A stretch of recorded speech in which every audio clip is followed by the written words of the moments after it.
วันนี้เขามาใส่บาตรเนาะวันนี้เนาะกินบาตรเนาะใช่ท่านผู้มีโลกโควิดนี่เหลือสำหรับคุณครับอันนี้มันมีโลกโควิดโลกห้าเครื่องมามาทำเบียร์ก็มาทำเบียร์มาดูเข้าให้ทัวร์ลูกให้คนให้ทัวร์ลูกตายคุณฟังเรื่องหลักพวกก็ก็ให้ไปดีดูคนในพวกที่ว่าเขาหนีมันเทดูก็เรียนรู้อะไรเนาะเชื่อแล้วก็เกี่ยวกับว่าเขาเรื่องให้บ้านโอ้โหใส่บาตรทุกเซตข้างบ้านที่เป็นคนที่ข้างบ้านที่เราที่เรามองว่าบรรยากาศใส่บาตรเนาะวันนี้เนาะ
ใช่ทางไหนไปที่ห้อง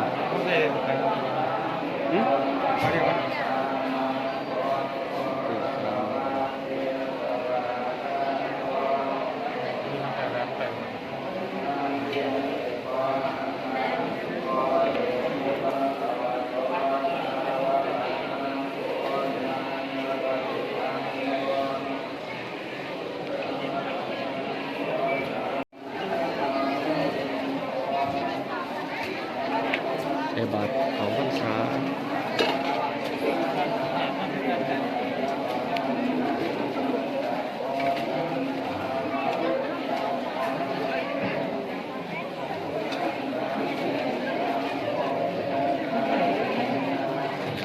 คือกล่องมันมีนะเดี๋ยว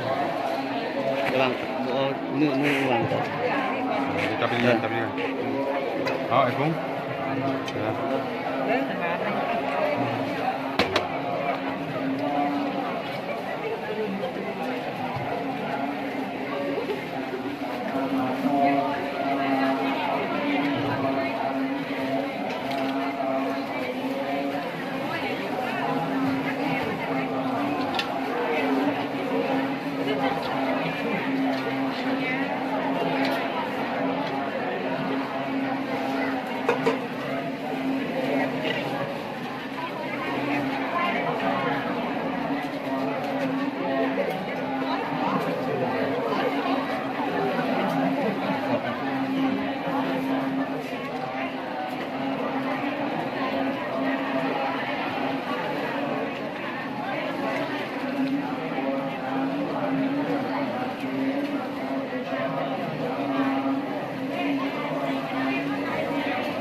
วัดทงเซตบ้านทงเซต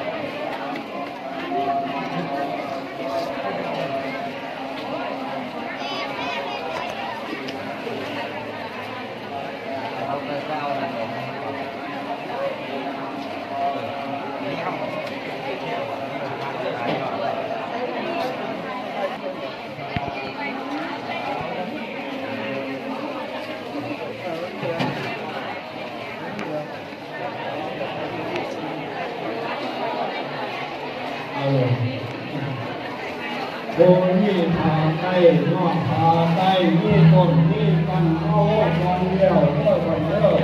เลิกออกวันเลิก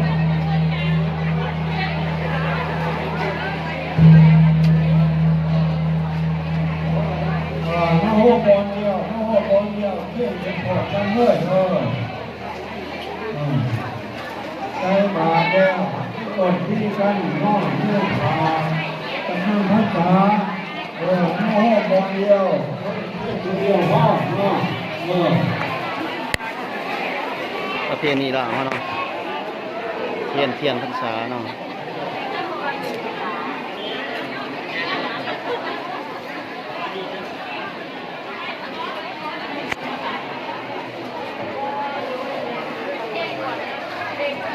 บอกเลย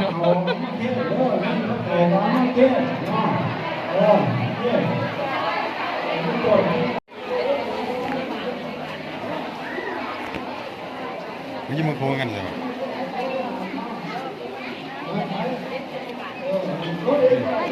ถ้าเลือดตีมึงโค้งกันใช่ไหม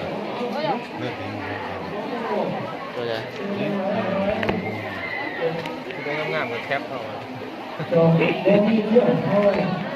หน้าเด็กไม่หมดเลยทุกคนนะเ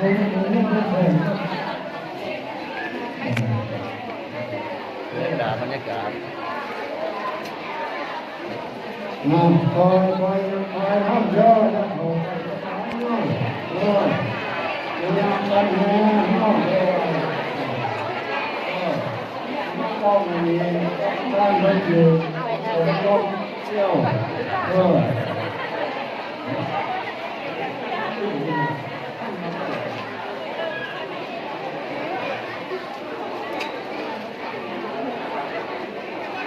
ถ้าเป็นเกาท่าด้วยครับไปตัวเซฟสิทธิ์ภารกิจเนาะใส่บาตรใส่พวก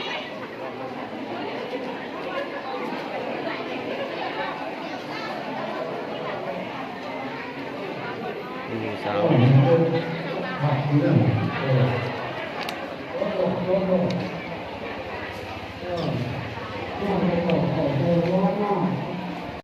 สุดท้ายเนาะพี่น้องเนาะยำลาผ้าจากแล้วเนี่ยฝากกดไลค์กดแชร์กดติดตามไปเด้อตัวสินเสียนภารกิจเนาะ